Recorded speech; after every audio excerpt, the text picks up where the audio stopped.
தூத்துக்குடி மாவட்டம் கோவில்பட்டி அருகே சிட்கோ கட்டிடங்கள் கட்ட அனுமதி வழங்குவதில் ஏற்பட்ட பிரச்சினை தொடர்பாக கிராம மக்கள் காத்திருப்பு போராட்டத்தில் ஈடுபட்டனர். குலசேகரபுரம் ஊராட்சிக்குட்பட்ட 60 ஏக்கர் பகுதியில் விடிய அரசு சார்பில் சிட்கோ அமைக்கப்பட உள்ளது. தற்போது இதில் கட்டிடங்கள் கட்டுவதற்கான பணிகள் தொடங்க உள்ளதாகவும் இதற்கான அனுமதியை அருகே உள்ள லிங்கம்பட்டி ஊராட்சியில் பெற இருப்பதாகவும் தகவல் வெளியானது. இதையடுத்து தங்கள் பகுதியில் கட்டப்படும் கட்டிடங்களுக்கான அனுமதியை தங்களது ஊராட்சியிலேயே பெற வேண்டும் என வலியுறுத்தி மக்கள் போராட்டத்தில் ஈடுபட்டனர்.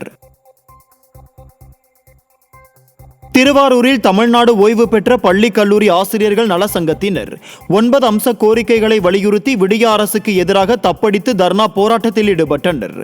திருவாரூர் புதிய ரயில் நிலையம் முன்பாக நடைபெற்ற இந்த தர்ணா போராட்டத்தில் ஓய்வூதியர்களுக்கு கட்டணமில்லா சிகிச்சை வழங்குவதை உறுதிப்படுத்த வேண்டும், அதிக கட்டணம் வசூல் செய்யும் மருத்துவமனைகள் மீது நடவடிக்கை எடுக்க வேண்டும், சிகிச்சை செலவு குறைத்து வழங்கும் காப்பீட்டு நிறுவனங்கள் மீது நடவடிக்கை எடுக்க வேண்டும் என்பன உள்ளிட்ட 9 அம்ச கோரிக்கைகளை வலியுறுத்தி தப்படித்து நூதன முறையில் முழக்கங்கள் எழுப்பி போராட்டத்தில் ஈடுபட்டனர்.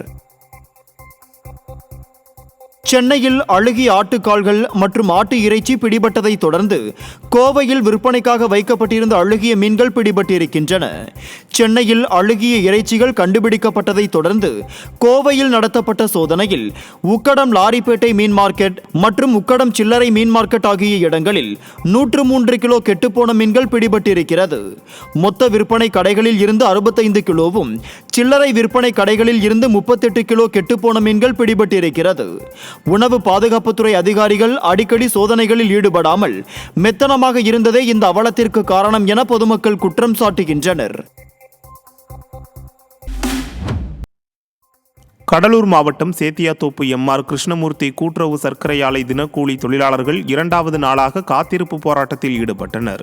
எம்.ஆர். கிருஷ்ணமூர்த்தி கூட்டுறவு சர்க்கரை ஆலையில் பணிபுரியும் தினக்கூலி தொழிலாளர்களை 2 குழுக்களாக பிரித்து 15 நாட்கள் மட்டுமே பணி செய்ய நிர்வாகம் வலியுறுத்தியுள்ளது. 1 மாதம் பணி செய்த நிலையில் 2வது மாதமும் அதே போன்று பணி செய்ய வலியுறுத்தியதால் தங்களின் வாழ்வாதாரம் பாதிக்கப்படுவதாக கூறி தொழிலாளர்கள் காத்திருப்பு போராட்டத்தில் ஈடுபட்டனர்.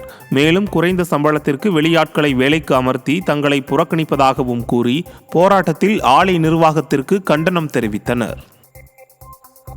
திருப்பத்தூர் அருகே டீசல் காலியாகி நின்ற ஈச்சர் வண்டியின் மீது இருசக்கர வாகனம் மோதியதில் அண்ணன் தம்பி இருவரும் சம்பவ இடத்திலேயே உயிரிழந்தனர்.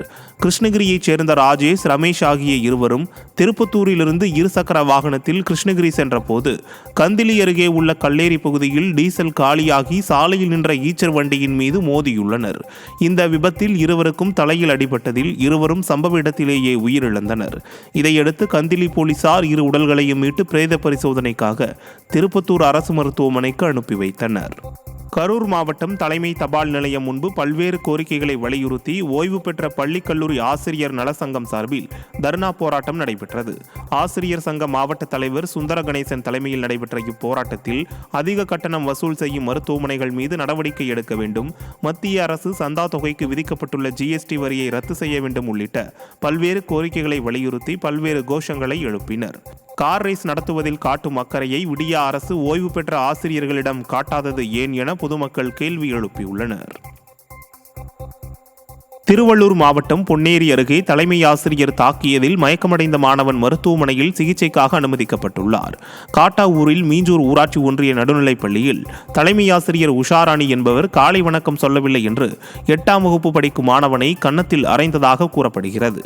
இந்த நிலையில் நிலை குலைந்த மாணவன் மயக்கமடைந்து கீழே விழுந்ததாக கூறப்படும் நிலையில் இதையடுத்து சக மாணவர்கள் மற்றும் பள்ளி மேலாண்மை குழு உறுப்பினர்கள் மாணவனை மீட்டு அரசு மருத்துவமனையில் சிகிச்சைக்காக அனுமதித்துள்ளனர். இதனால் ஆத்திரமடைந்த மாணவர்களின் பெற்றோர் பள்ளி தலைமை ஆசிரியர் மீது நடவடிக்கை எடுக்க வலியுறுத்தி பள்ளியை முற்றுகையிட்டு போராட்டத்தில் ஈடுபட்டனர். விருதுநகர் மாவட்டம் சிவகாசி அருகே சாலைகளில் தேங்கியுள்ள கழிவு நீரால் பொதுமக்களும் பள்ளி செல்லும் மாணவ மாணவிகளும் கடும் அவதிக்குள்ளாகியுள்ளனர்.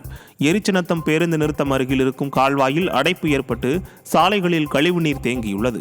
இதனால் சாலையை பயன்படுத்தும் பொதுமக்களும் பள்ளி மாணவர்களும் மிகுந்த அவதியடைந்து வருகின்றனர்.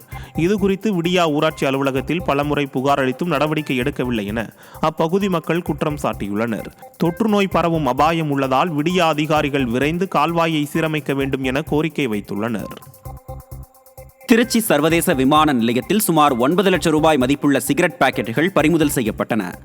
கோலாலம்பூர் மற்றும் ஷார்ஜாவில் இருந்து வந்த பயணிகளை வான் நுண்ணறிவு பிரிவினர் சோதனை செய்தபோது அவர்களிடமிருந்து 9,43,00,000 மதிப்புள்ள சிகரெட் பாக்கெட்டுகள் பறிமுதல் செய்யப்பட்டன.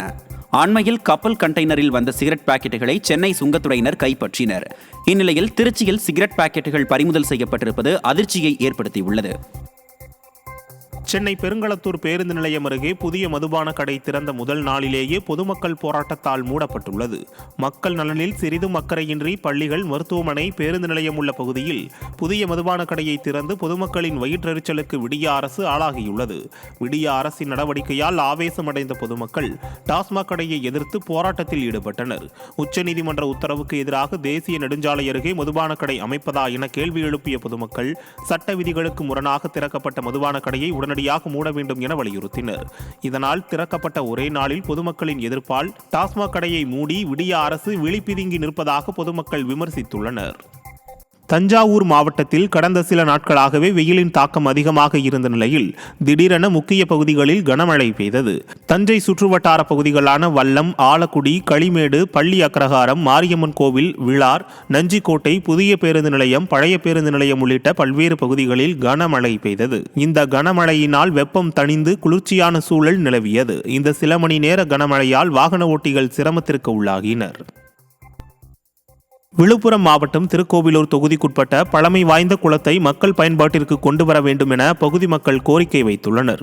தேவனூர் கிராமத்தில் சுமார் 100 ஆண்டுகள் பழமை வாய்ந்த குளத்தில் மக்கள் அன்றாட தேவைக்காக தண்ணீர் உபயோகித்து வந்த நிலையில் தற்போது குளத்தில் குப்பைகள் மற்றும் செடிகள் நிறைந்து மாசடைந்து காணப்படுகிறது.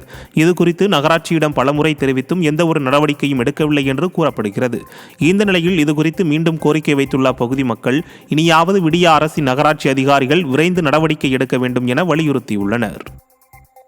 தேனி மாவட்டம் கம்பம் அருகே அடிப்படை வசதிகள் கேட்டு விடிய அதிமுக பேரூராட்சி மன்ற தலைவரை பொதுமக்கள் முற்றுகையிட்ட சம்பவம் பரபரப்பை ஏற்படுத்தியது.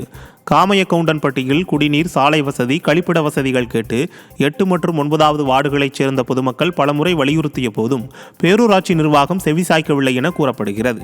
இதனால் ஆவேசமடைந்த கிராம மக்கள் விடிய அதிமுகவின் பேரூராட்சி மன்ற தலைவரான வேல்முருகனை முற்றுகையிட்டு வாக்குவாதம் செய்தனர். இந்த சம்பவத்தினால் பரபரப்பு ஏற்பட்டது. சிவகங்கை மாவட்ட கிளை சார்பில் பல்வேறு கோரிக்கைகளை நிறைவேற்றி தர வேண்டும் என்று ஓய்வு பெற்ற பள்ளி கல்லூரி ஆசிரியர் சங்கத்தினர் தர்ணா போராட்டத்தில் ஈடுபட்டனர். அரண்மனை வாசலில் தர்ணா போராட்டத்தில் ஈடுபட்ட ஓய்வூதியர்கள் கட்டணமில்லா சிகிச்சை, காப்பீட்டு திட்டம், GST வரியை மத்திய அரசு ரத்து செய்ய வேண்டும் உள்ளிட்ட பல்வேறு கோரிக்கைகளை வலியுறுத்தி கோஷங்கள் எழுப்பி தர்ணா போராட்டத்தில் ஈடுபட்டனர்.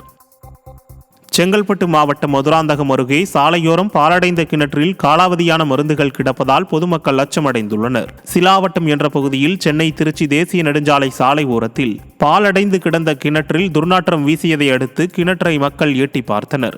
அப்போது அதில் காலாவதியான மருந்து மாத்திரைகள் இருந்ததை கண்டு பொதுமக்கள் அதிர்ச்சியடைந்தனர். இதுகுறித்து சுகாதாரத்துறை அதிகாரிகள் சம்பவ இடத்தில் ஆய்வு மேற்கொண்டு மாத்திரைகளை கிணற்றில் கொட்டியவர்கள் மீது உரிய நடவடிக்கை எடுக்க வேண்டும் என்று விடிய அரசுக்கு பொதுமக்கள் கோரிக்கை விடுத்துள்ளனர். கன்னியாகுமரி மாவட்டம் பம்மம் அருகே சாலையோரம் நின்று கொண்டிருந்த சரக்கு லாரி மீது அரசு பேருந்து மோதிய விபத்தில் பலர் காயமடைந்தனர். சுருளோட்டிலிருந்து மார்த்தாண்டம் நோக்கி சென்ற அரசு பேருந்து பம்மம் அருகே சாலையோரம் நிறுத்தி வைக்கப்பட்டிருந்த சரக்கு லாரியின் பின்புறம் உரசியதில் அருகிலிருந்த மின்கம்பத்தில் மோதி நின்றது. இந்த விபத்தில் பயணிகள் பலர் காயமடைந்த நிலையில் பலத்த காயமடைந்த பெண் மருத்துவமனையில் தீவிர சிகிச்சை பிரிவில் அனுமதிக்கப்பட்டுள்ளார். விடியா திமுக ஆட்சியில் அரசு பேருந்துகள் விபத்துக்குள்ளாவது தொடர்கதையாகி வருவதாக மக்கள் குற்றம் சாட்டுகின்றனர்.